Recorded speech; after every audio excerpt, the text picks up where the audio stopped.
राजाले के दियो जीवनभर एक कट्ठा जग्गा जोड्न नसकेर चाहिँ भौतारिएर यहाँ केही नपाएर राजा फ्याँकेर राजा भएकै देशमा गएको साथीले साउदी अरबमा भएको, बेलायतमा भएको, नर्वेमा भएको, जापानमा भएको, कुवेतमा भएको, कतारमा भएको साथीले 240 वर्षमा राजाले के दियो? सबैभन्दा ठुलो कुरो त नेपाल आमा दियो हो। तपाईँ हामी मैले भन्दैछु, तपाईँ हामी 4 आना जग्गा जोड्न नसकेका नाथेले 1,47,181 वर्ग किलोमिटर जमिन दिएको मान्छेलाई के दियो भन्न लाल लाग्दैन? हैसियत हुनु पर्दैन बोल्नलाई? हैसियत हुनु पर्दैन? के हैसियतले त्यो प्रश्न गर्छन् तिनीहरू? एउटा श्रीमती राम्रोसँग पाल्न नसक्ने, स्वास्नीलाई राम्रोसँग खाना लाउन दिन नसक्ने नाथेले राजाले के दियो भन्ने? सिंहको नेपाल आमा दियो नि। आफू केही गर्न नसक्ने नेपालीको पहिचान मैले के दिए भन्नु न।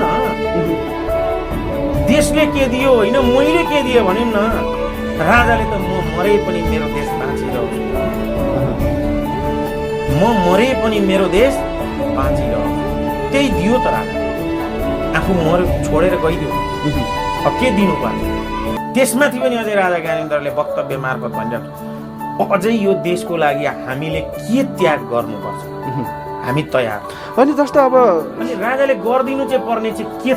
जस्तो अब जनता देब्रे हिँड्छ होइन, जनता देब्रे हिँड्छ। अनि राजाले के गर्छ? जनता अरूले भनेको सुन्छ। 100 उद्योग खोलिदियो राजाले, दियो मात्रै। राजाले यो देशमा दियो मात्रै।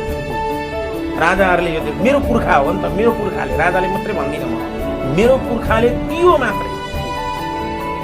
46-47 पछाडि आएको यो दलीय व्यवस्थाले यो देशलाई बाट लियो मात्रै, यो देशलाई थकायो मात्रै, चुसो मात्रै, भ्रष्टाचार गरो मात्रै, अझ नभएर यो देशको नागरिकलाई शरणार्थी बनाएर बेच्यो। जस्तो अब तपाईँ हाम्रो गौरवशाली इतिहास नसम्झिने, नपढ्ने, नबुझ्ने।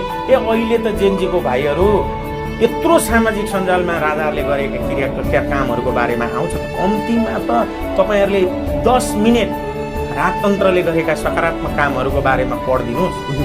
स्वाभाविक हो, राजतन्त्रको बेलामा त्यति बेला त्यस्तो युट्युब मिडिया थिएन, बोल्न पाइँदैन थियो, खान पाइन्थ्यो नि त। अहिले बोल्न मात्रै पाइन्छ, भोको पेट खान पाइँदैन।